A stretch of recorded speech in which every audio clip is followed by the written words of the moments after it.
Hey, everybody. Welcome to another episode of Head to Head Sports.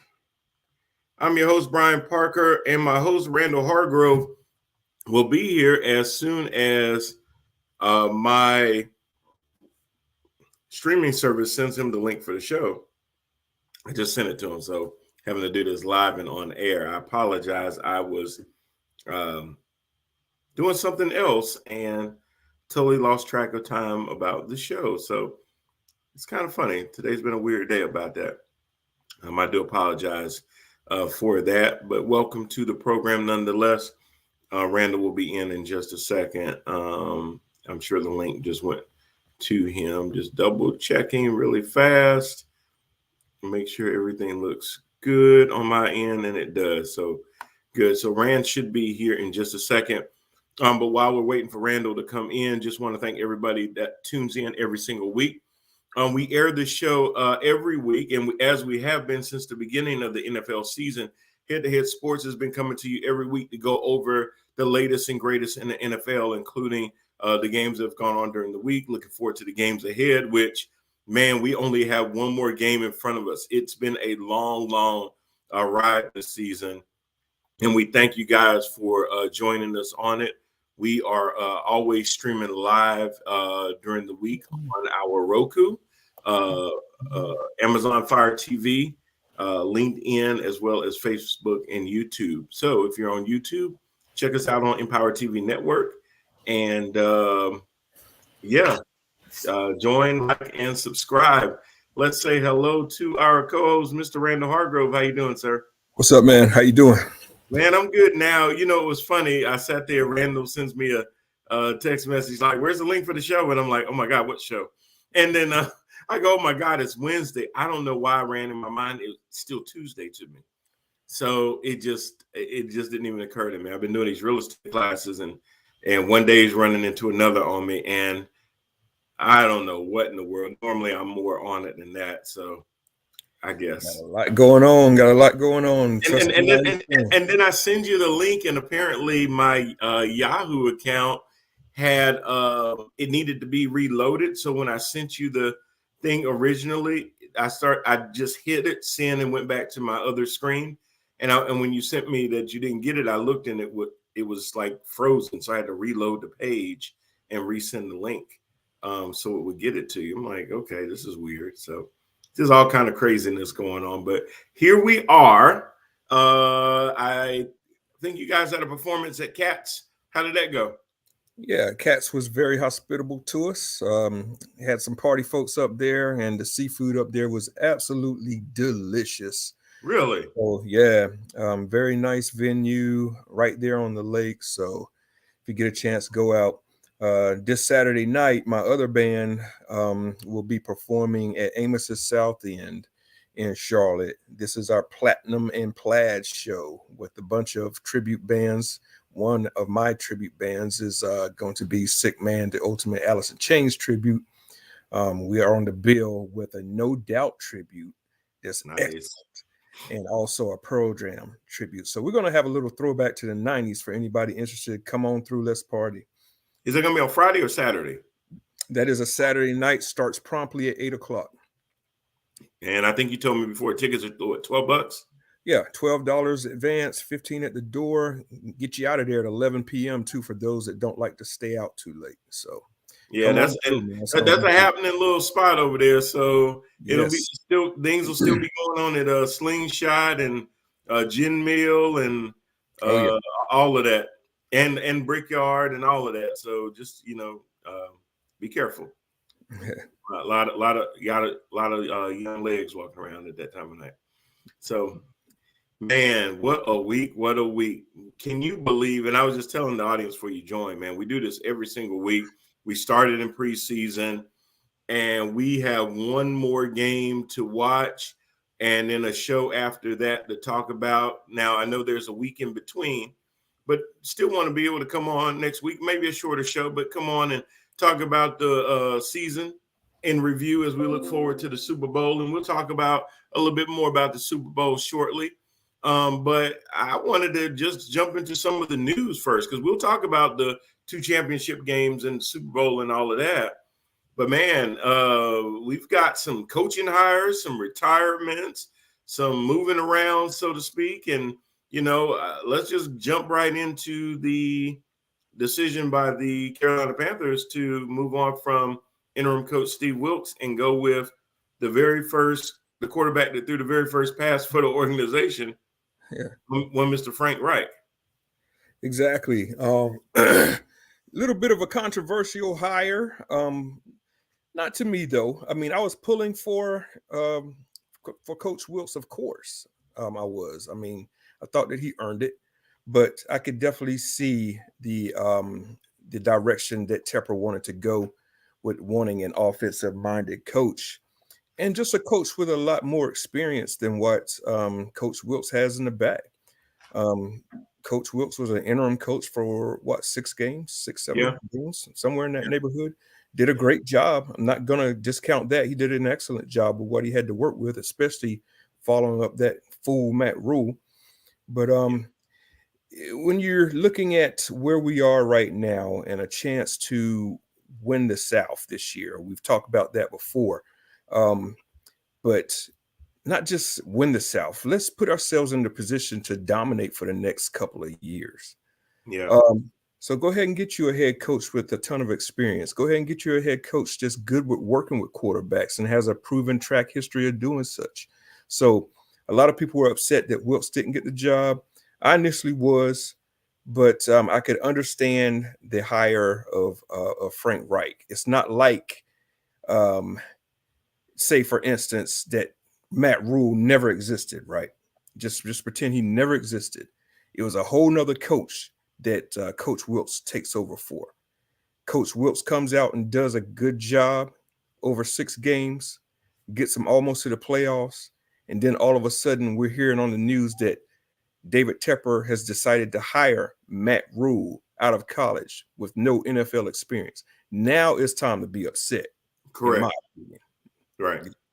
Right. Because then what you're doing is you're saying you're moving on from somebody that has shown some results for a team to somebody that hasn't even shown any results in the league.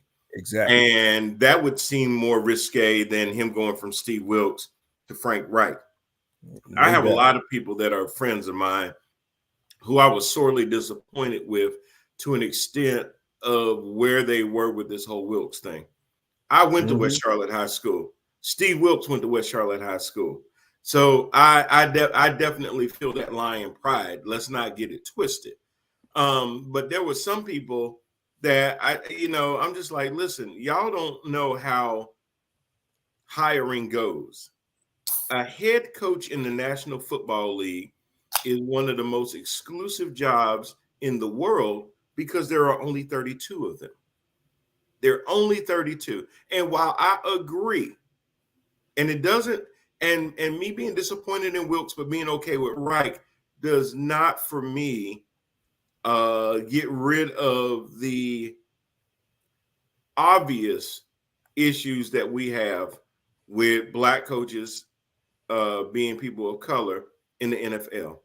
Both things can be true at the same time. Exactly. I do have an issue with that. But does that mean that every issue where the Black coach didn't get the job is a race issue? Because this is what I don't want to happen. I don't want Carolina to turn into Houston, where they're just hiring Black coaches to put a face on something that's a lot uglier underneath. Yeah. You have to understand this. Dave Tepper came here with a mission to come from under the shadow of Jerry Richardson. Jerry brought the franchise to Charlotte. The organization had been in place for over 20 years before David Tepper even thought about having the franchise. And there were some things that kind of went a little, crazy at the end. We all understand that. But if it wasn't Jerry Richardson, there may not ever be a Carolina Panthers. So he's trying to carve his own way. He came in guns blazing, ready to spend money, ready to do unconventional things because all he wants to do is win. And let's just keep it real. He has not done very well at that up until this point. He has basically squandered, in a lot of ways, his first couple of years by doing some of those things because they backfired. Yep. Matt Rule was definitely one of the biggest ones. So he's now in a position where David Tepper is a smart man.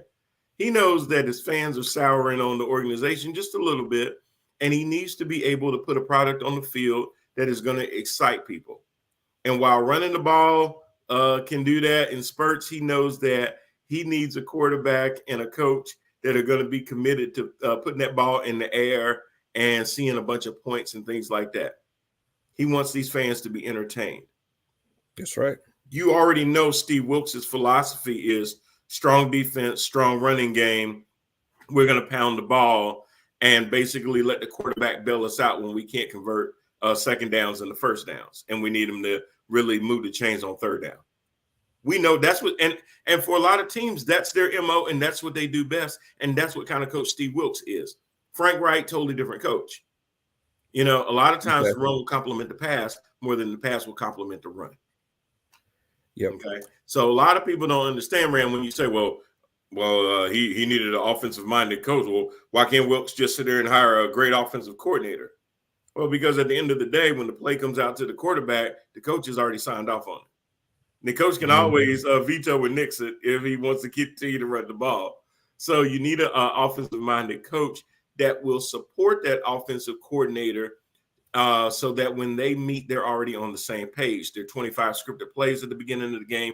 There are 12 to 15 scripted plays out at halftime are in sync, and they're not constantly butting heads with each other. So that's why you needed an offensive-minded coach. Has Steve Wilks shown that he can be a head coach in the NFL? 1,000%. I hope he gets that opportunity.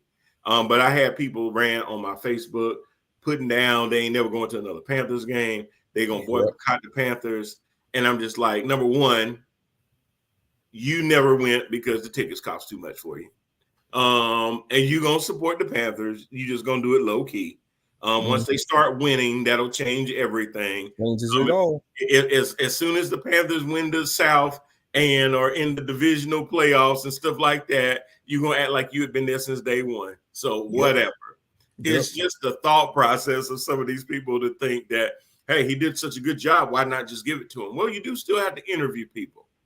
And other people can come up that gave a really good interview, but are you beholden to the guy that's in place because everybody likes him and everybody thinks that he should have the job? It's like at the end of the day, whose team is it? It is the owner's team. So he does get to decide, right? And you know what? History will judge all of this in another 2 to 3 years if it was the right decision. Yeah.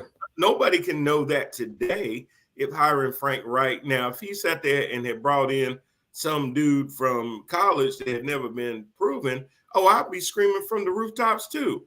Absolutely. But this is not what this is. And then some people said, because I read some of these crazy people in the water cooler too, and God bless you. For bringing the stats and letting them know how silly they were. I read some of it. I was laughing. I was like, you know what? If I jump in on this thread is going to get even longer. So I didn't even jump, but I was reading it too. And I'm thinking, people don't know what the hell they be talking about. They don't know what they're talking about. Oh my God. Are you talking about how these guys were already Pro Bowlers that Wright worked with? Come on. Really? I mean, if you want to split hairs and try to devalue stats, we can do that with any player in the league. Anybody. There's teams that got screwed from the beginning. Take the Rams. Yeah, they got riddled with injuries early on. So injuries play into these stats. There's a lot of things that play into these stats. Does Buffalo's stats not count because Von Miller got hurt? Does the Rams stats not count because Stafford got hurt? I mean, that's part of the game. That is part of the game, man. It just has so many people losing their minds. My God. When the NFC least was really bad, do we throw out Prescott's numbers, Cowboys fans, because he's sitting there getting all these empty calories against the NFC least? No. I mean, how many touchdowns he had was how many touchdowns he had. His QBR was his QBR. So like you said, that's a crazy thing to say. So the stats only matter when and if and this and that. There's no asterisks beside those stats. They are Thank what they you. are. They are what they are. They Your are record, what gets you people are who your paid. record says you are. Right. Right?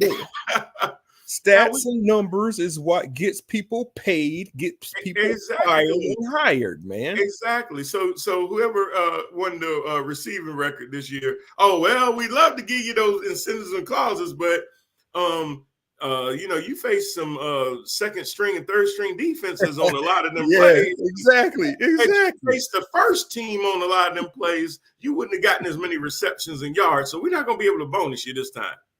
Yeah, I don't think stats and numbers go that way, man. I think they are what they are. God, my God.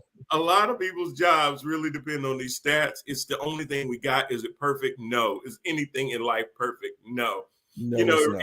It reminds me, Rand, this is like a review time for most companies where they sit down with you and they go over all of your stats and all your metrics and things like that to determine if you're going to get a raise.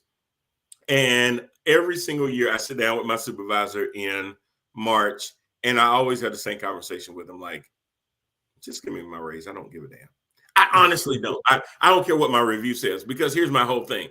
If this review was going to be the basis for firing me, you would have already fired me. So obviously I'm going to keep my job. Give me my little 3.0, my little 2% raise, and you go back to having your day and I go back to drinking. Whatever. and I literally told him that. I tell him that every single year. I said, bro, I've done this enough times. I've done it for a staff of 25 people where I had to do 25 reviews. I get it. I know all the metrics. 1, 2, 3, 4, 5. Both 4 and 5 mean you always do it. 5 is you exceedingly do it all the time, which is impossible unless one of the metrics is, do you breathe? But anything more than a 3 means that you do your job most of the time. And that's how they rate you and rank you and give you your raise and stuff. And I'm like, look, I don't do my job for a raise because the raise is never going to be commensurate with the amount of work I do. It's always you elevate to another job, and that's how you get a raise, is because you take on a promotion, not because you sit in the same job for 20 years and you get a 50-cent raise every year, whatever. If that's what I'm looking forward to, my life is done. And I'm not criticizing people. That's just how reviews look at me.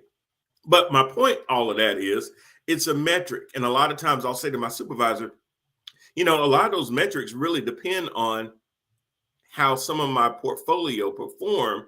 And I don't have 100% control over that, because my job is only to make recommendations. If they decide not to do it, I'm still being held accountable for it. I said, but I understand we have to have some type of metric in place, even though it's not perfect. The NFL is the same way. They have metrics in place, and there can be a lot of things that if you dig a little deeper, it could tell the story a little bit better than just those stats. But the stats is what gets people paid, gets what people hired, gets people fired, and bonus and everything else. So we have to go with those stats as they are. And here's the thing that strengthens a stat, right?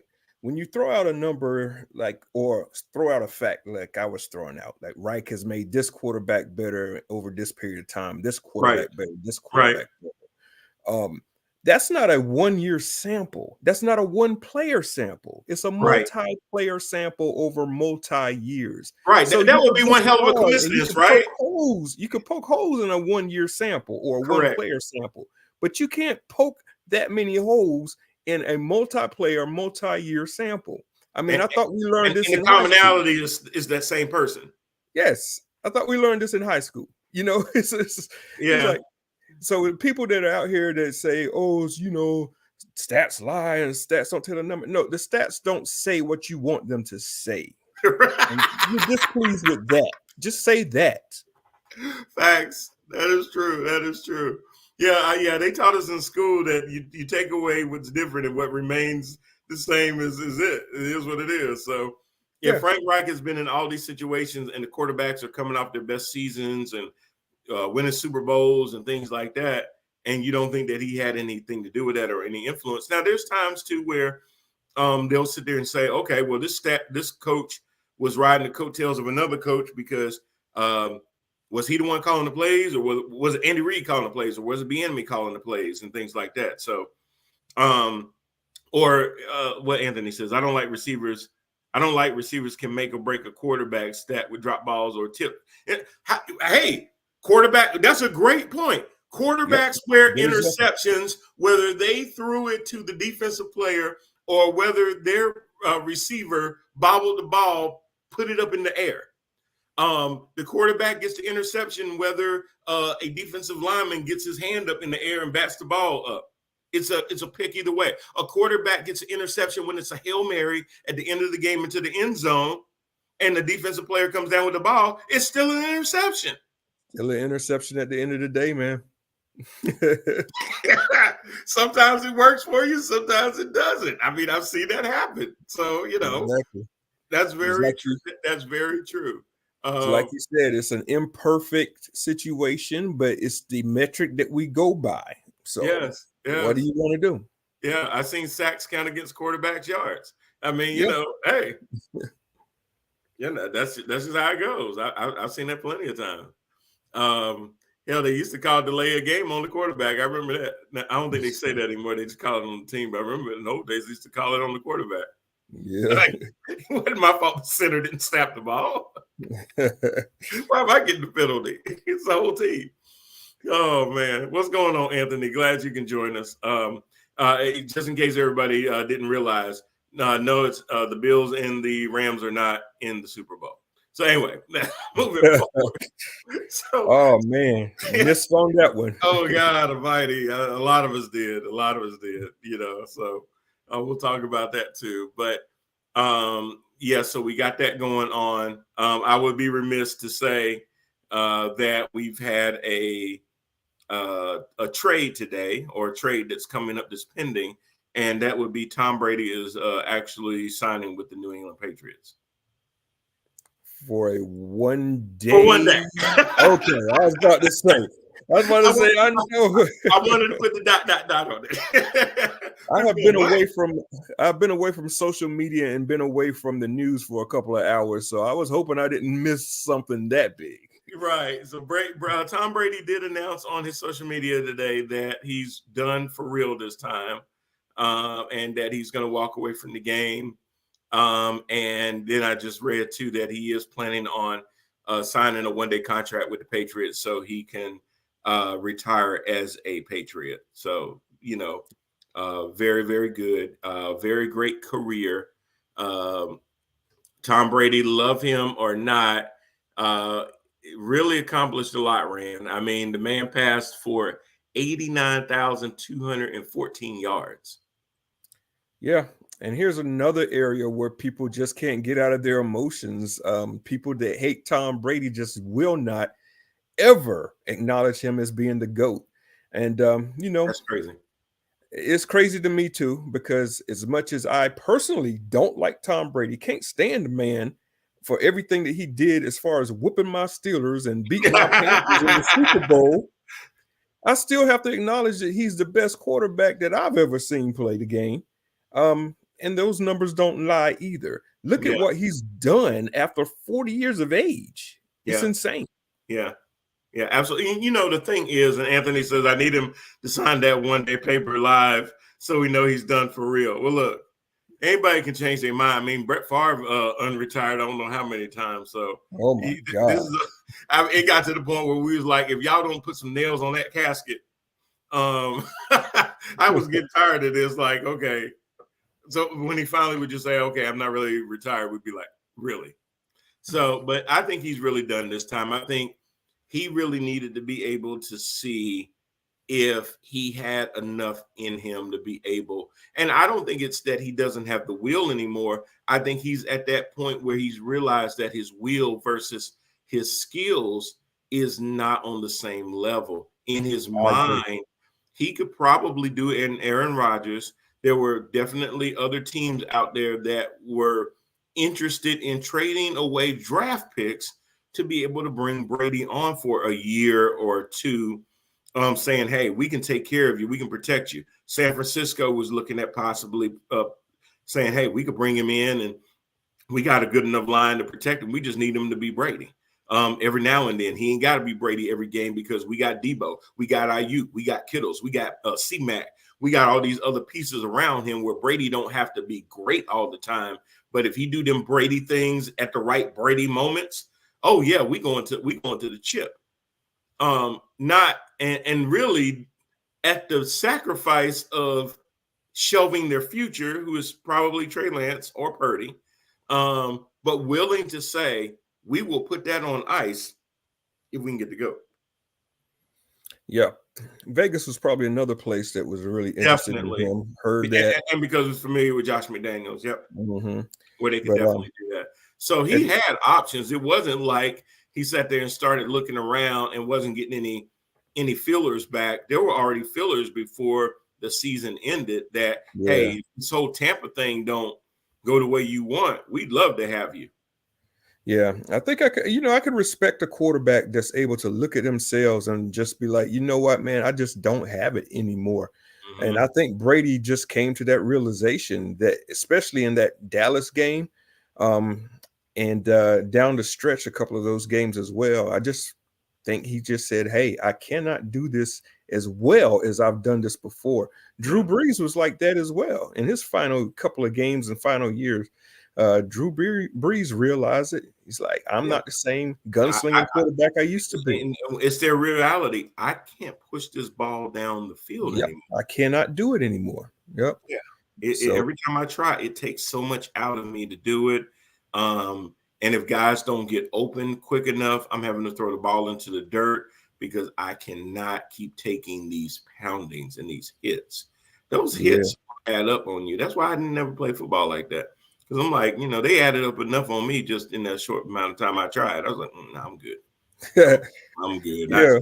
No. Respect to those quarterbacks that could do respect. that. Huge respect.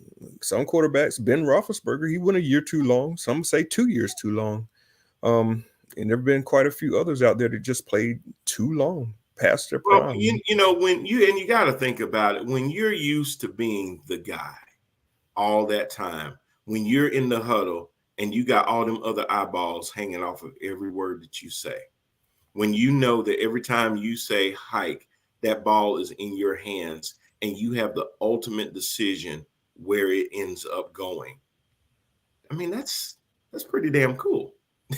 I mean, that's a lot of responsibility. But if you can embrace that part of it, just the fact that you're that guy, everybody's figuring out, are you making the right decision? That is effing awesome. Paul Copeland, what's going on? Hey, fellas, I can't hear damn thing, so I'm just going to say, go KC, go Giants, duck the Fodgers. Well, Paul, I guess there's all there is to say. Go KC, go Giants. And by that, I know he means the San Francisco Giants, right? Most definitely, yeah. All right, yeah, because they ain't going for KC and the Big Blue. I wouldn't think. But anyway, so yeah, that's I mean, you got to give him his props. I didn't like him in New England because I just didn't like New England. But once he came to Tampa, I wasn't against him, even though he was in the NFC South. I respected a lot of things that he did and he was doing. The fact that and the other thing I'll give him props for, he never hamstrung his team when it came to salary. Tom Brady could have always been the highest paid quarterback in the league. And more times than not, he wasn't even top 8, top 9 in salaries. He would always take a reduced salary if it meant being able to get pieces in around him. He could have easily pulled an Aaron Rodgers. I agree. Paul, I'm going to give Paul a thumbs up. He says, I see y'all laughing. I know you got me. Rock on, fellas. Absolutely. But yeah, I mean, in today's age, a lot of these quarterbacks, they could care less how their salaries are displacing their team and their team having to figure out how they're going to do this, how they're going to do that, or restructure a lot of contracts to get people signed or to keep them on the team and things like that. And Brady was never that anvil around your neck to prevent you from doing it. Now, whether you were able to assemble the right components, well, that was more of the organization. It definitely wasn't because Tom Brady was hamstringing you like Aaron Rodgers is this year with a $60 million salary, or Kyler Murray with $42 million, or Russ with $40 million or Dak with $40 million and all that kind of stuff. So Tom took way less than them. Now, it can be argued that when Tom decides to contact Fox and say, hey, y'all ready to put me on the number one team, is he going to get a hell of a payday? So he's got plenty of opportunities waiting for him. He's already been getting his chops wet by being on the Let's Go podcast with Jim Gray and Larry Fitzgerald. So I know he's been doing that, and then he moves over into the booth. Hopefully he gives himself some time in between to really just kind of decompress. But Tom Brady is going to be just fine. The first off season will probably be the hardest because he'll know there's a certain time that his body starts going into workout mode and bringing some receivers down and throwing at them and stuff like that. Then he won't be able to do that this year. He won't be able to go into the organization and get treatments and workouts and things like that. That's going to be a little bit different for him. Now, if he wants to go to a game, he's going to be maybe in a box or something like that versus being out on the field and stuff like that. So, but and he's got 5 years for the clock for Canton. He'll get in the first time. He'll be a first ballot Hall of Famer. He'll be unanimously picked. I mean, I don't see where any of that doesn't go that way at all. I think if you've thrown 649 touchdowns in your career and you've thrown more yards than 2 acres of land, 2 acres of land. And I'm learning that real estate class, Rand, what an acre is. That's a lot. Fellas, what's happening? What's happening, Mr. Lowry? We just talking a little football, basically that. Hope you well. Are you on the road, sir? We talking about Tom Brady's career. Love him, hate him, whatever. He's definitely put himself in his own stratosphere where in 5 years he will definitely be going to Canton as a first ballot, in my opinion, unanimous pick for Hall of Fame. You just can't get away from the yard. 89,000 yards passing. That's just ridiculous. There's two things about Tom Brady that just made me just realize no matter how much I hate him, this guy's the GOAT. When he came back on Atlanta in the Super Bowl, that was the first time I just had to tip my hat to him and say, hey, man, this dude is the king of freaking quarterbacks. Yes. But then after he leaves New England, goes to a whole new team in a whole new conference with a whole new offensive scheme and system, and wins the Super Bowl in year one. Come on, man. Come on. Joe says, who are we talking about, Brady? Yes, we are. And he says, yeah, I'm up in Indy right now. Not a fan of him, but he's first ballot all day. Absolutely. Yeah, I didn't like him in New England because of just the New England way and how they did stuff as Patriots and all that. But I ain't really hate on the dude when he was in Tampa, even though he was in the same division as my Panthers and all. I respected more of his body of work, being able to show that, hey, I can play in Belichick's system, but I can also step out and go in another system. A lot of times we'll sit there and stats or whatever, and we talked about stats earlier, we'll say, well, he got those stats because he's a system quarterback.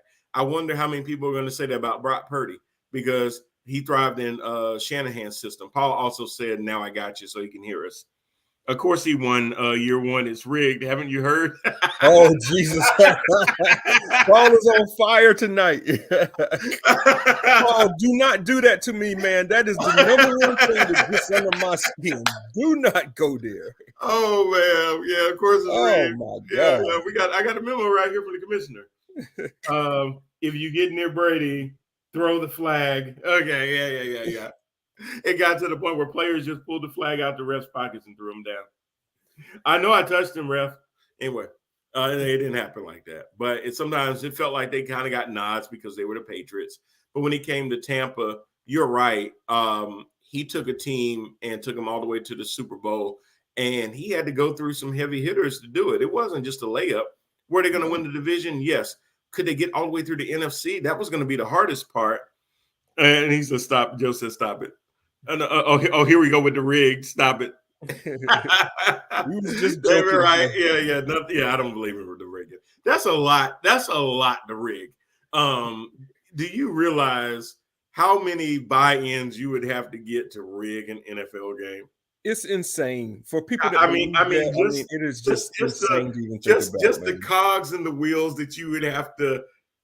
You know what? If you could pull that off, you probably in the wrong business, Yeah. because you could be doing some other things. You could be making a lot more things. You could rig a lot more things that would matter than just a damn football game. And here's the thing, too. Where are these two teams going to rehearse at that nobody's going to know about it? Right. In this day and That's age what I'm where saying. everybody's holding a cell phone and everybody could be a reporter off of social media platforms all over the planet, where are they going to rehearse? Out in the middle of the desert somewhere? Come on, man. Just come on. Anthony says Chiefs versus Cincy. That was a little rigged. Well, Oh, man. we'll talk about that. I know where you're going with that. You know, certain players do get calls that go their way. Brady has had his share of them. Hell, I can even look at a different sport and remember when Michael Jordan a lot of times got calls. I've seen James Harden travel every time he dribbles the ball and didn't get it called. I've seen LeBron James crying about one foul when he has on a regular basis put his head down and committed offensive foul after offensive foul, and they never got mad when they never called it on him. Don't forget the 3 steps to the lane. The 3 steps and then the drop back. Wait a minute. You put your foot down, then you picked it up. By definition, that's traveling. Anyway, so Joe said that's a super sticky script to stick to. And he said questionable calls have always been a part of sports. Always. And that was my point, Joe. You made it for me. Absolutely. Paul says 53 by 32 players with huge NDAs. Man, they ain't got that much NDA in the history of NDA. Man, they got more NDAs than Deshaun Watson at a massage parlor. So you know that's just crazy. That's going beyond NDA. That's going into FBI. Oh yeah. That's straight. That's FBI. National security secrets. For real. Yeah, that's nuts. So I think that. And I won't spend any more time on Tom Brady other than to say I think he's finally done. I think this year was to him more of a confirmation that last year could have been the last and it would have been okay. More NDAs than Deshaun. Joe says prison time for real. That's a hell of a conspiracy, boy. I mean, you know, they be ready to put all of them in jail. But he's had a hell of a career. I think he just needed this season to show him that no, it's really over. While other teams were still showing that they would have some interest in him, it's just better to go ahead. You don't want to be that guy where people are talking about your last couple of years. We don't want to. Nobody wants to remember Michael Jordan as a Washington Wizard who struggled to dunk the ball. Nobody wants to remember Air Jordan. Emmitt Smith in Arizona. Yeah, when Emmitt did that, it wasn't the same. When we saw Brett Favre go to Minnesota and the Jets, that was weird. Deion Sanders in Baltimore. It's like right. Yeah, you think about those and you're like, oh my gosh. It's terrible. That is terrible. Jerry Rice did that too, didn't he? Didn't he go to the Raiders? Seahawks, Raiders. At least he performed with the Raiders. With the Seahawks, he was dreadful. Yeah. It's just kind of hard to watch, because especially when you grow up idolizing these guys and you see them on the tail end of their career just trying to hold on. Paul says, I hate calling Narady the GOAT, but he's earned it, damn it. And Anthony says, once you've seen Brady scared to get hit and just falling down, it was time to go. Yeah, I mean, as soon as somebody their breath would kind of get near him, he'd just throw the ball into the dirt because he just knew, I can't take this hit. Because I don't know if I'm going to get up from it. I need to preserve. He was making business decisions. When you're making more business decisions than actually just trying to get that extra step in and take that hit, you've seen that plenty of times with the quarterback will step. He knows he's about to get whaled. Yeah. And he just waits and waits and waits, lets it go at the last second, and then just takes it. Brady said, them days are over. I'm not taking nothing. Joe says, nope, I definitely want to remember MJ with the Wizards. That's a part of my GOAT argument. It counts. Wait a minute. Are you saying he's not the GOAT? Because wait a minute. Joe, you're not telling me Bron is the GOAT. Come on. Don't go there. Don't go there. Please don't say that. Joe, now we've been friends a long, long time, bro. I know you ain't gonna tell me that Bron is the GOAT. Please don't go there. Let's just move on. Because this Please is an don't go there. NFL show, but we will go there, damn it. And I'm trying not to. But no, I grew up with MJ. MJ is the GOAT to me, regardless of the Wizards. Nobody can sit there, win 3 championships, go suck at baseball for a while, come back and win 3 more, not just 3 more, but 3 more back to back to back. Now, when Bron does that, talk to me. And he says, just saying it counts. okay, because I'm just saying too that, hey, that's a whole other conversation. Joe, I don't know you, but I want to respect you. So let's just talk football. Anthony says LeBron made 2 bad movies. MJ playing golf. Dude was still the GOAT. And Joe says, I never mentioned Bron. And that's true, he didn't. Thank God. And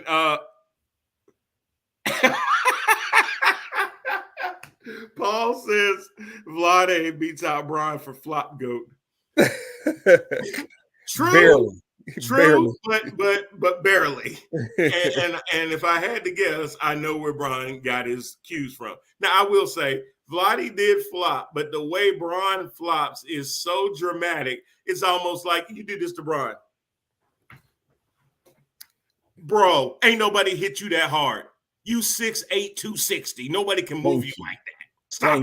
Stop it. It would take Joe's truck hitting you to do that. Anyway, and then Joe says MJ not my GOAT though. Okay, well I gotta figure that. I figured that. Now, if you say Kobe, I'm not gonna be mad at you. I won't be mad at that. I ain't gonna be mad at you, but Bron, hell no. And Paul says barely Bron has time. Yeah, he does have time. But anyway, back to some football. Because Lord, I can go into this whole Bron because we do this on the water cooler, man. Where oh my gosh, they go back and forth with and everybody puts out the numbers and everything else, and it's hilarious. Joe, if you're not part of the group, please come to the water cooler. You would love it. It's a group that we're all part of. That this wonderful man started 11 years ago. Yes, it was somewhere in that. Oh my gosh. Yeah, 11 years ago, where we talk a lot of sports, we talk a lot of stuff. We changed the group to private, so you do have to be accepted to it. But it is a great group where we just throw a lot of stuff in there and stuff. And sometimes the conversations get heated. But by far, that's one of the biggest conversations. And it just goes. Oh, Anthony says, what group? It's called The Water Cooler. It's on Facebook. It's our Facebook group. That started over almost 11 years ago now. I think it'll be in June or July, about 11 years, right? Yeah. Paul says best group on Facebook. It is. We get together and we just talk a bunch of junk and mess. Rand does a lot of stuff throughout the year. Like he'll have a mountaintop where we basically pick a lot of the primetime games during the NFL season to see who has the best win-loss records. There's no score calling. It's just basically who wins the game and that kind of thing. You know, it's funny, Rand. I'm down the list, but I'm only 6 games back of my ex-wife. But she's like in 3rd place. I know. How do you think I feel? I'm losing to a girl, man. Yeah, you are. I'm sitting there like, so I'm like 48 and something, and she's like 56, 52. And I'm like, well, I'm not even that far back behind. But when you look at the gap between the names, I'm like, damn, I'm down this list. Yeah. I didn't get that many wrong. I got like 46 right. And Joe says about Kobe, that's just a clone. But no, seriously, there's no such thing as the GOAT, in my opinion. I just think it's about who you like. It's like arguing the greatest rapper ever. That's a good point. It's personal preference and era-based historic. That's true. And he's right. Old heads might say Dr. J or Kareem. Okay, back to football. And you're and people will do that with football too. When you start talking about Tom Brady being the GOAT, there's just some people that grew up with Montana. That's just heresy to say that. You start talking about one of the greatest football coaches, and you say Belichick. To some people, that's Tom Landry. That's other coaches in the past. So you're right. And Anthony, what? Don't start that one. He said, so who's the greatest rapper then? No, no, don't Subjective. do it, don't do it, don't do it, don't do it, because you're gonna get Biggie Tupac, and some people gonna say neither one of them is gonna go further back than that. Flash and no, let's not do that. What we should do, I know Joe's like, what we should do is have a poll one day, and maybe I'll start doing that, or I'll do it on my TikTok where I'll have a poll because I just did start doing TikTok not too long ago, posting videos. Yeah. For Empower. That would be a great poll to see where people are. But you're right. Based off of, we're going off the rails. That's true. Based off of when people grew up is how they're going to see it. So even bringing it back into the NFL, how you perceive who the GOAT is going to tell a lot about the time that you came along. So the issue with Brady is Brady has been around for the last 22, 23 years. So he's not only crossed my era, he's crossed my kids' era. So he's still relevant. He still shows up on the damn Madden games. So there's a lot of history with Brady. There's a lot of context. Most people that came before Brady got started and would look to other quarterbacks, a lot of them are up there in age. So you're right. It's a generational thing for sure. For sure. So I think it's possible to have more than one greatest of all time. It's definitely subjective It because is. somebody made an excellent point to me the last time we got on this GOAT conversation. A lot of people say, just go to YouTube, pull up the highlights and check it out. But it's not the same. It's not the same. Watching Jordan in his prime and watching him live, you didn't know what was going to happen. You didn't know he was going to hit the game-winning shot. So it was a tense moment. And then when he actually does those things, oh my God, they're spectacular and they stick in your mind. So you can't get that same realization from just watching YouTube clips. So that's why a lot of kids now prefer LeBron as the GOAT because they haven't lived the Jordan moments. They could go back and pull them up and they know what's going to happen already. And all the drama that built up to it in the finals when he's trying to get through Detroit or when he's trying to get through New York and all that kind of stuff. And all of that builds up to it. They have lived through the drama of LeBron winning in Golden State when nobody thought he could do that, and lived through the drama of coming back against San Antonio when they thought that series was over until Ray Allen's jumper. I know we're going off the rails. You're right. Those are some unbelievable moments that it wasn't just the moment, but it's a lot of what built up to it. And YouTube is too sanitized to be able to give you that proper context. You're just seeing it at that point in time, but not everything that brought it up until that moment. And that has a lot to do with it. I will say, Paul first tells me that we're going off the rails, and then he submits that Axl Rose is the best rapper. What the hell? and Joe says, have we talked about the Reich hire? Wilkes leaving Wilkes part out. Leaving the Wilkes part out, do you like the hire as far as football is concerned?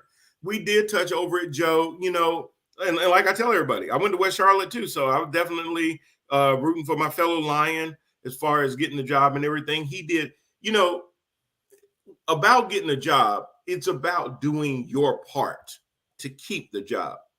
He did that. That doesn't still mean that you will get the job. It just means that you did your part to keep it. So now if you don't end up with it, it wasn't for you not performing the way you needed to.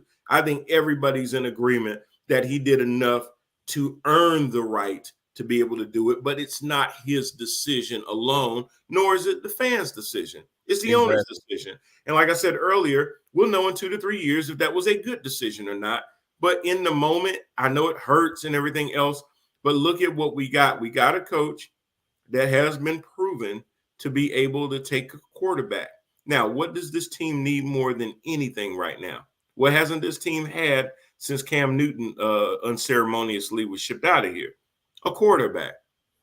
So when you're already looking at building a team, I'm not mad at the hire, honestly. I'm not either. And matter of fact, me and Joe were talking about that on Facebook, and I think I shared with Joe where one of my classmates had posted something on their page about a damn boycott.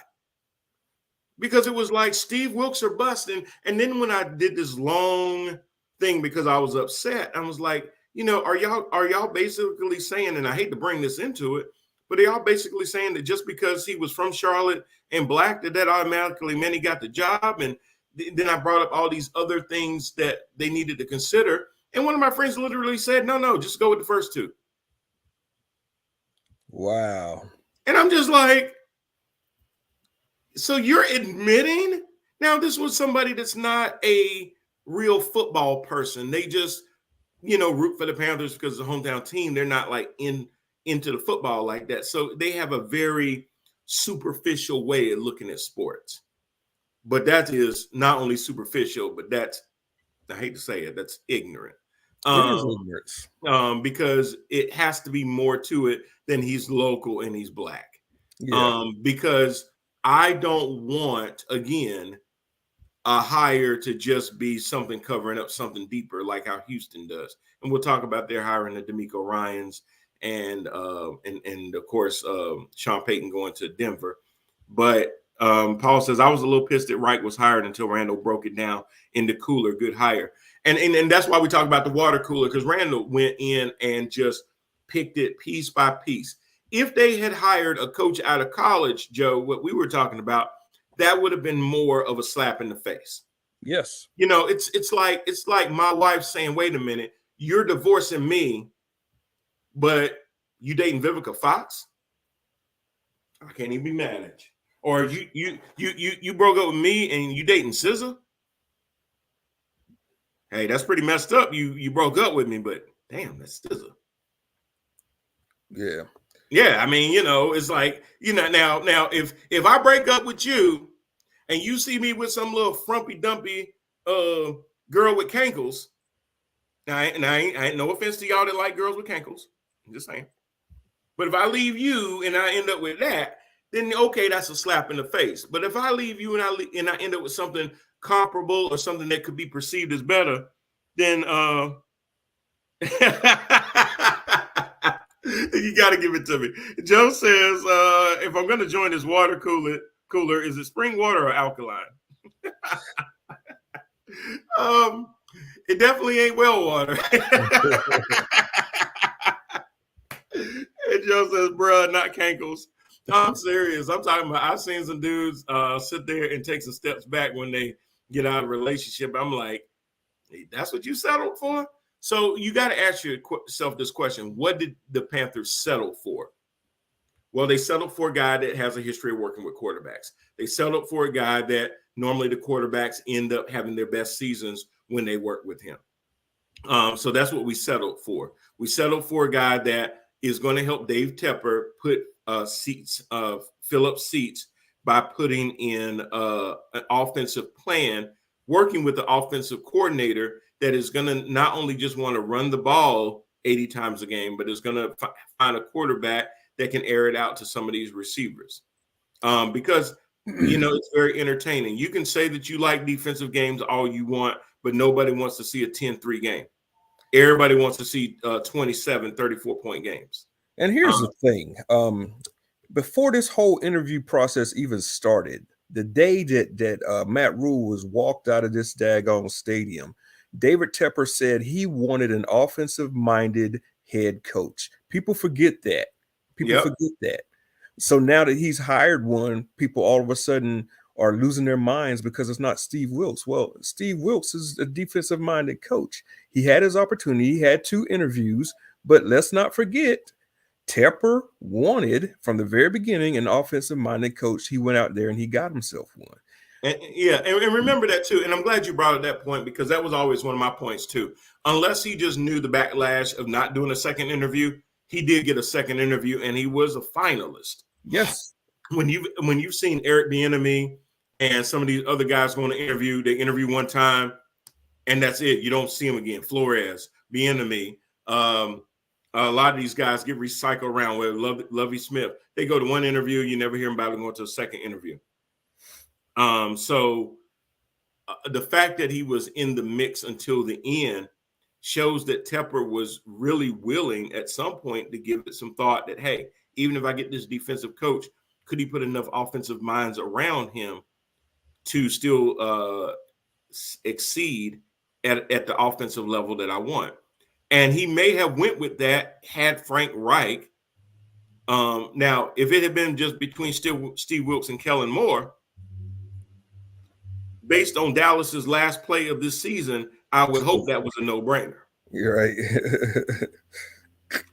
Because if Kellen Moore is the visionary that can have Ezekiel Elliott hiking the ball to Dak Prescott, oh yeah, we definitely want that in Carolina. Yeah, I can't wait. I really can't wait.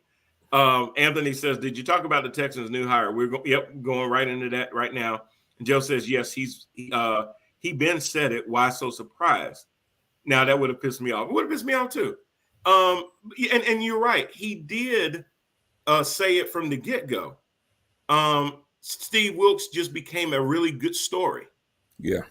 And while and the last thing I'll say on this, I did say earlier, both things can be true. Coaches of color are heavily underrepresented in the NFL.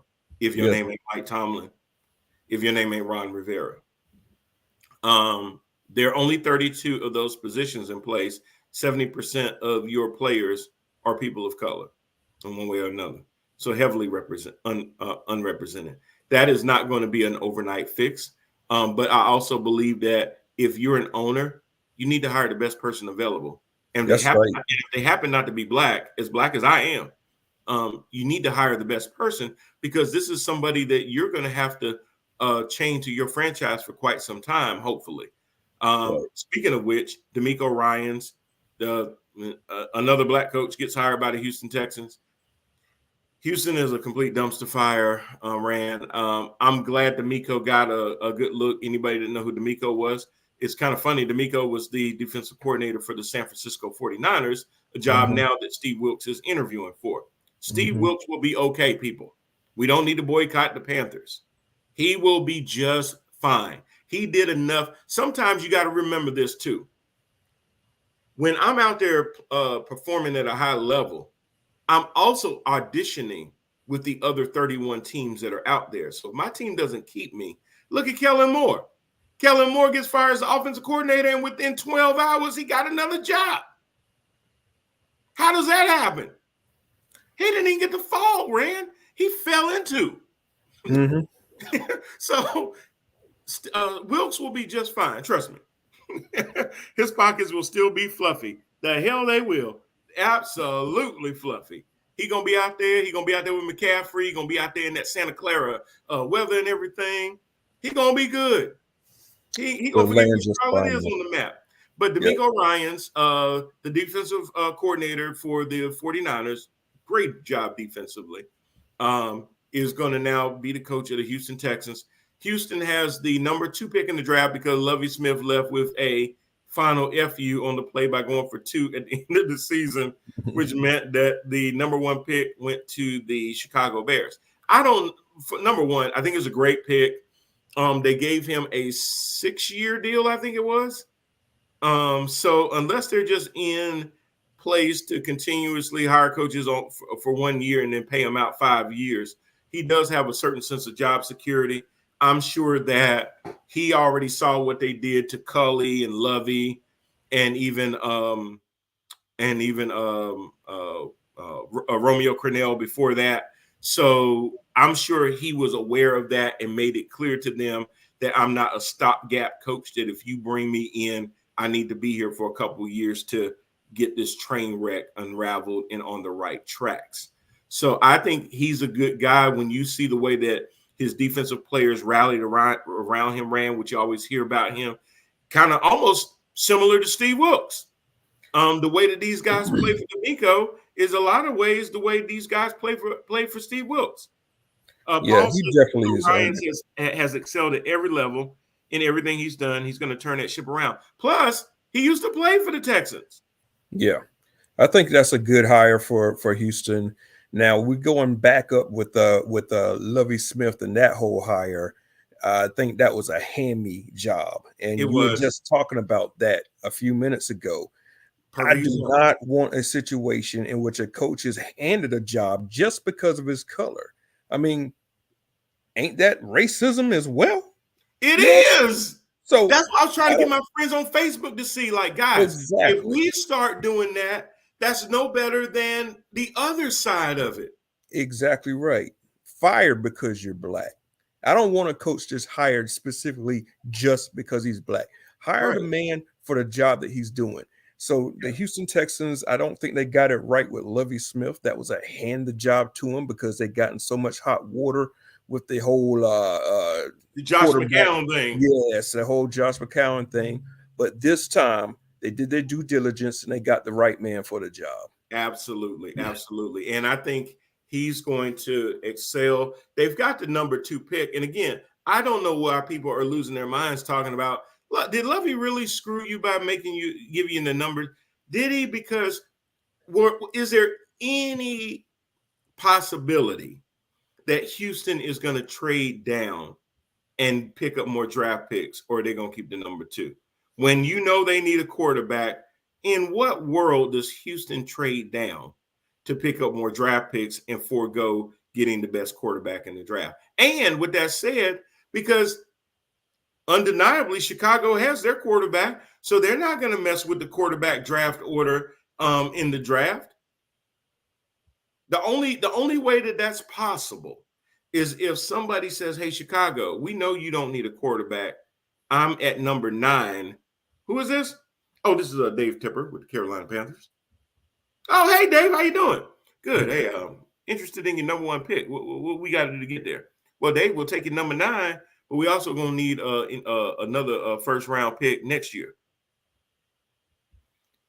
Joseph, come into the cooler. You'll dig it. I had to run, fellas. I'm liking the Brian Parker show. Keep it coming. Bears might trade down. That's what I'm feeling. Well, the only reason the Bears might trade down is because somebody underneath Houston may say, "Hey, we really want that number 1 pick." But my question, Rand, is if you don't get the first quarterback in the draft at number 1, you're definitely going to get a really good guy at number 2 regardless. Yeah, yeah. How well? So the question is this: the guys that's slated to be the first pick off the board and the second pick off the board, are they that much different, or is it splitting hairs? We talking quarterbacks? Yeah. So I guess it's a thing of preference. We got Bryce out of Alabama. Alabama. Yeah. Undersized, but yes. Undersized, but a very good quarterback in college. But again, that undersized thing would scare the hell out of me to where I wouldn't want him. I wouldn't touch him. I wouldn't touch him. To me, CJ is the pick of this litter. Carolina will probably have to trade up to get their chance to get CJ Stroud, but I would take him. Maybe change that. Just CJ Stroud. That if I'm the Carolina Panthers, I would go after CJ, and there's no other quarterback that I would have interest in. Now I have people out there flipping and losing their mind over this Kentucky kid, but we talked about this last week. Just because you got the size and the height and the credentials and arm strength doesn't mean that you're going to take the QB brain that you had in college and process that into a good NFL quarterback. Yeah, absolutely, absolutely. So everybody's falling in love with Bryce Young, and we got to welcome Anthony the Batman Lancaster. Yo, G5, what's going on? He says CJ coming off first. Got to have someone with the right system. So Anthony, and we got 2 Anthonys. So Batman, I like Batman. So Batman, G5. So Anthony, so you think if Chicago keeps 1, Houston is going to go with Stroud over Bryce Young? Now that's the gamble, or the other gamble is that a team like Carolina at 9, I believe they're at 9, could trade up to 1 because Chicago doesn't need a quarterback. They need some line help. He says, I would too. I think they're going I to. don't like Bryce Young's size. No, scares the hell out of me. So that's really the only thing that. And now Chicago could be smart. They could say, "Hey, Houston, what do you want to give to get this number 1 pick so nobody else gets it from us? We'll take your number 2," because all Chicago is going to do once they get the number 2 is trade down anyway and get more picks. That's the worst thing that could happen. That's giving up too much. Well, Houston is severely under the salary cap. Severely. I might have to pull up the cap numbers, projected cap numbers, but I believe, let me just pull this up real. I was just looking at it, Rand. You ain't got to pay. I mean, you ain't got to bring them up because they ain't paying nobody. Who are they paying? Right, They ain't exactly. paying nobody. Exactly. Because because they just announced that the 2023 cap is going to hit $224 million, which is up like $16 million from this past year. Right. So with that said, when you look at it that way, a lot of these teams are going to have some serious money. I think New Orleans is in a really bad situation because they're well over right now. And they got to get under that before the beginning of the new NFL year, which I believe is March 1st or something like that. Anthony Price says, if I were the Panthers, I'll trade down and draft Hooker and sit him for the year. I would love that. I would love that. I was talking about this on the show a few weeks ago. If they can't get CJ Stroud, or if they don't want to invest number 1 picks or what it's going to take in order to move up to the position to get Stroud, man, I would be totally comfortable with just waiting and taking Hooker in the 2nd round. Completely comfortable with that. Mm-hmm. I think he's got it. I think his stock would be even hotter had he not injured his ACL and had to sit the final couple of games. I think he's got it between the ears. He's a local Charlotte product. I would love him to come in here, learn behind Frank Reich, and sit while we got Sam Darnold out there for at least half the season and see what happens. I agree with that because remember, I said from the beginning, you don't have to overreach if you're the Panthers because now with Brady saying I'm done, Tampa's in rebuild. Yes. Atlanta is a disaster. Yes. And New Orleans. Not much better. Not. So can Sam Darnold by default win you the damn NFC South? Yeah. Sure can. So do you have to overreach with the savior? No, you can bring one in and develop him, even if it's for this year, next year. So that's a very good point. Batman says management will mess that up. And then he says Commanders, baby. So now I'm going to assume that both Anthonys are Washington fans. And he says, and Batman also says that's the issue. No one wants to develop these young quarterbacks.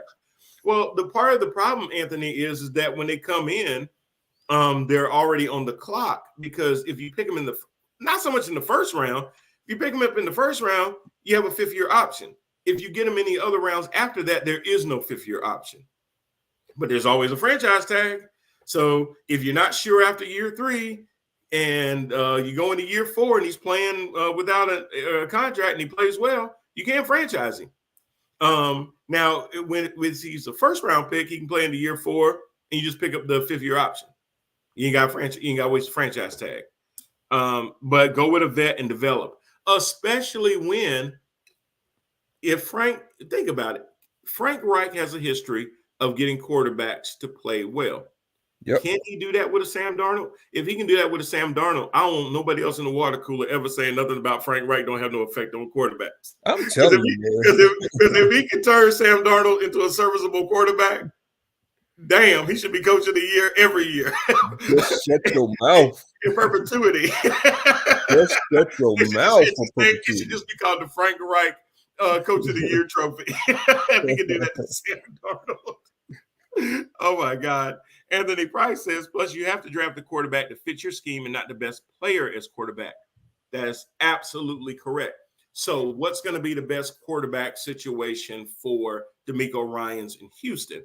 That's going to be the question. And like you said, Rand, it all comes down to your preference and schemes and everything else. Do you want a mobile quarterback? Do you want more of a traditional pocket passer? Do you err on the side of taller quarterbacks that can see over defenses, or do you want more of a mobile one that can roll out when they need to and run not just to escape but run as a design? I'll trade y'all Riverboat back. LOL. We love Riverboat Ron, man. We love Coach Rivera, man. Coach is just coach, man. It ain't like having a coach. He's a buddy. And for some teams, they need a buddy. Some teams, they need somebody that's a firecracker. Something between Rivera and John Gruden. I won't argue back, man. I do think Rivera's on the hot seat this year, so that'll be something to keep an eye out. Anthony says, I do too, but damn. Yeah. Yeah, I get that. Sometimes it does. You do at least need to see that it bothers your coach when you're not winning. Sorry, Ron's staying in Washington. He's not going back to the Panthers. He's definitely not going back to the Panthers. Nah. And he says he's on fire as far as hot seat. Yeah, he is, because at a certain point, John Fox was a nice guy too, and we sent his tail to Chicago. So nice guys don't always make good head coaches sometimes, but John Fox has been very good as a coordinator. Jack Del Rio has been a good coordinator. And a lot of these guys had chances to be head coaches. And sometimes that coordinator position is where you can be more of that lovable uncle than that parent that has to give you exercise tough love. Yeah. So sometimes that's what you get with that. Finish last, as we see. Yeah, Batman, me and Anthony Price were talking about that a couple of weeks ago about he thought I wasn't giving love to the Commanders, but I was like, hey, the NFC least is not the least anymore. And with Philly doing what they're doing, Scott Turner was trash. Amen. Nope, no argument there. None. But with what Philly has done and what they're expected to continue to do going even into next year, they kind of are holding on to that number one spot. And as much as we don't like Dallas, between Dallas and the G-men, they've made some strides. So they're going to fight for 2 and 3, and that only leaves one more spot. I know they don't feel – now, I will say this. Washington has an opportunity to kind of be like how I looked at Detroit and the Jets. You may not win a lot of games, or you may not win your division, but looking at the eyeball test, which is what I go with a lot of times, you can be substantially better. Because to what you just said, we actually have weapons. You do. You do. You got some good weapons. Just putting it all together for 60 minutes is what's hurting you right now. And Batman says Jalen Hurts is going to get better. I told people that when he was drafted. Well, I didn't see that coming. But I did see that crazy meme that said that Carson Wentz's backups always end up going to the Super Bowl. So hold on to Heineke. Hold on. Because all Carson does is he loses his job to the eventual Super Bowl player. I didn't think about that when I saw that, but it said his backups have both gone to Super Bowls in Philadelphia, and I'm like, damn, Foles and Hurts. How about that? Maybe Sam Howell got a little something. Ron better hope so.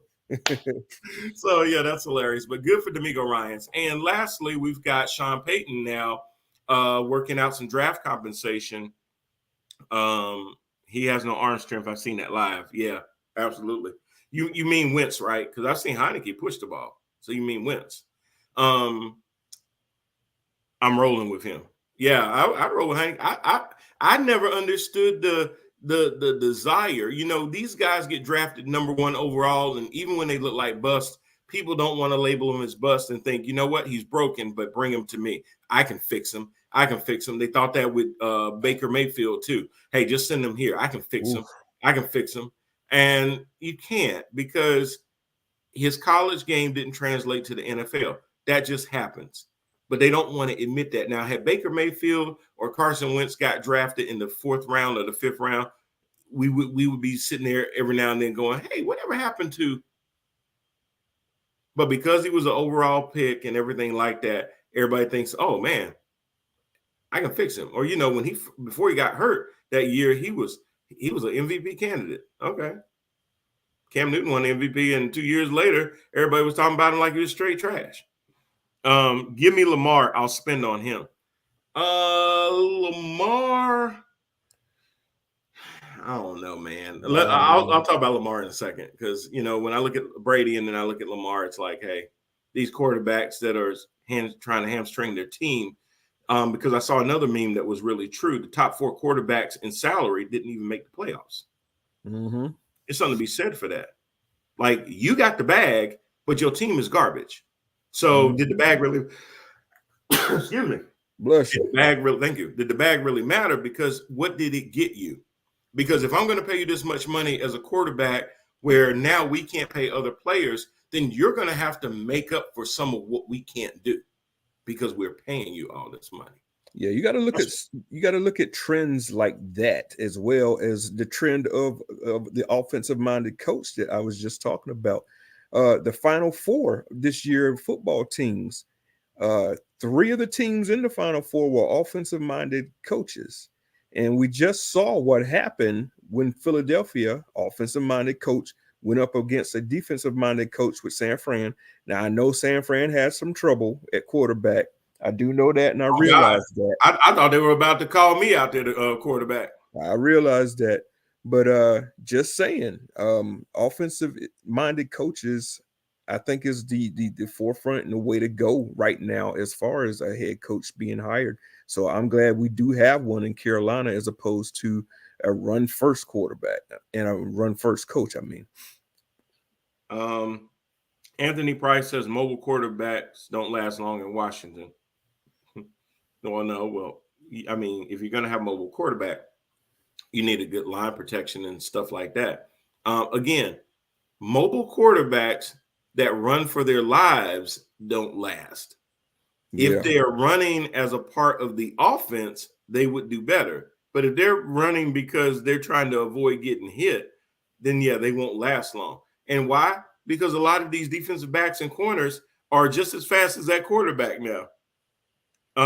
We need a good OC bingo, good line. Yeah, because and then Batman also said if Sean Payton takes the Broncos anywhere, man, oh man, if we don't see the Russell from this year. And I believe Sean Payton is going to be that guy that if there is any salvaging of Russell Wilson, it's going to come from him. Yeah, he'll be able to get it. Yep. Yeah, whatever Russell has left, Sean Payton will be able to get it out of him. I do believe it. I think you'll see a slight improvement from the Broncos this next coming year and a slight step back for the Raiders into that number 4 spot. And that's going to happen almost by default, right? Because Carr is definitely gone. Yep. The Raiders are in rebuild mode. Josh McDaniels is definitely already year number 2 going to be on hot seat. If he finishes last, where the Chargers finish 2nd or 3rd, I think McDaniels is done already. He's on a short leash for sure. So if he doesn't do well, he's going to be done. The Chargers should be a little bit better than they were last year. It'll be interesting to see how the Kellen Moore experiment works.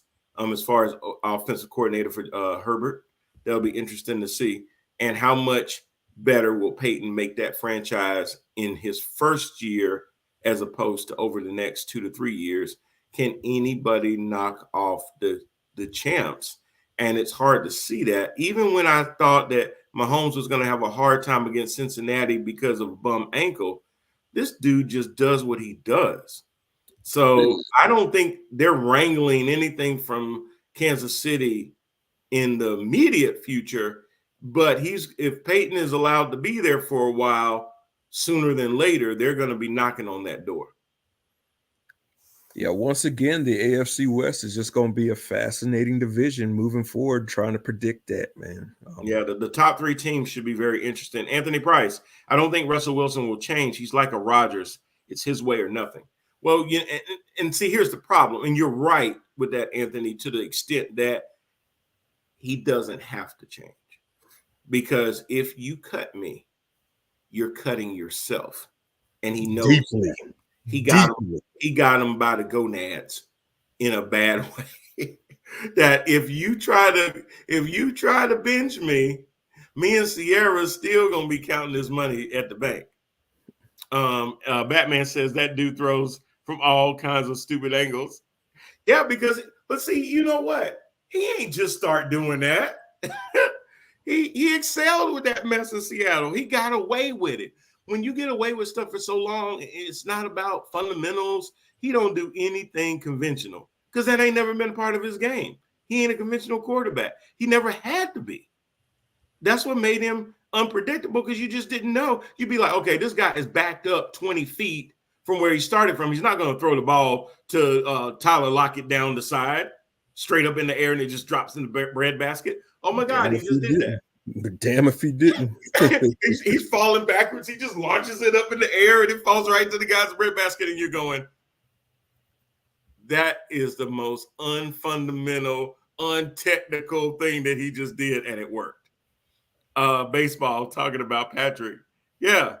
Oh, you're talking about the way he throws. Patrick takes a football and acts like it's everything but a football.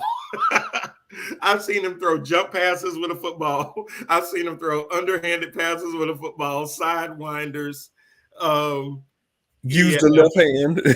but that's what Russell used to do. Now, he didn't do it to that extent, but same thing.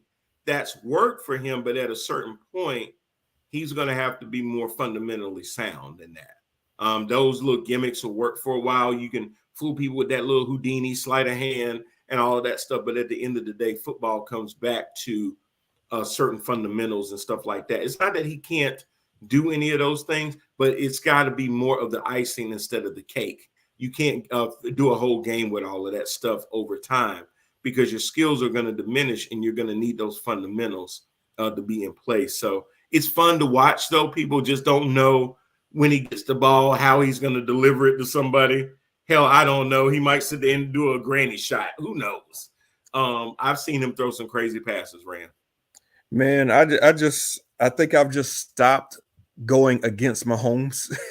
It seems like every time I choose the other team and say Kansas City's done or Mahomes is going to lose this time, he just shows me something else, man. He make you look stupid. Yeah, because that's how I used to feel about Brady. Like a lot of times I would look at the game and go, by all rights, they should lose this game.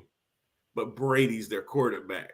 Yeah. And I really count them out. And every time I would sit there and bet against Brady, it didn't end well. I'd just be like, good God. Yeah. And so here I am again with this Super Bowl in which I'm wanting to lean with all my heart and mind towards Philly because I feel that they're the more talented team and they're the hotter team. Yes. But Mahomes, man. So it's on the other side. We'll have to talk about and break this one down next week because absolutely. Y'all join us for that because we're going to talk about that. We're going to give out our end of the year awards, coach of the year, offensive player of the year, defensive player of the year, defensive rookie of the year, offensive rookie of the year, and comeback player of the year because this was a year filled with so many great performances, so many great players. Just remember, y'all, 2 years ago, we were sitting there talking about COVID and games being played each day of the week, games being rolled over, teams, Denver not having no quarterbacks because they all was in the quarterback's room when one of them tested positive. So a lot of things have changed over the last 2 years. So it is great to be able to see full seasons be played, except for the one game that we missed, that we all know why we missed it, and fair enough. Anthony Batman says, rolling with the Eagles, but want Fay State to get that ring. Fayetteville State University Bronco chapter, baby. That's me and my boy Batman. G5 right. Oh, Lord, that's that G5, I tell you. Oh, man. Yeah, so y'all join us for that. We will tune in next week, get this thing going. Again, if you're not in the water cooler, just do a search on Facebook as a group. It's called the Water Cooler. There's a picture of a guy, the cartoon. Couple of cartoon characters by a water cooler. That's it. So you'll know it's them when you see that. Just click to join and you'll get accepted. We'll let you in and just join in on the fun, y'all. You'll have a good time. You won't regret it. Until next week, Brian Parker with my co-host, Mr. Randall Hargrove. We will see y'all again next week. Y'all take care. Be safe out there.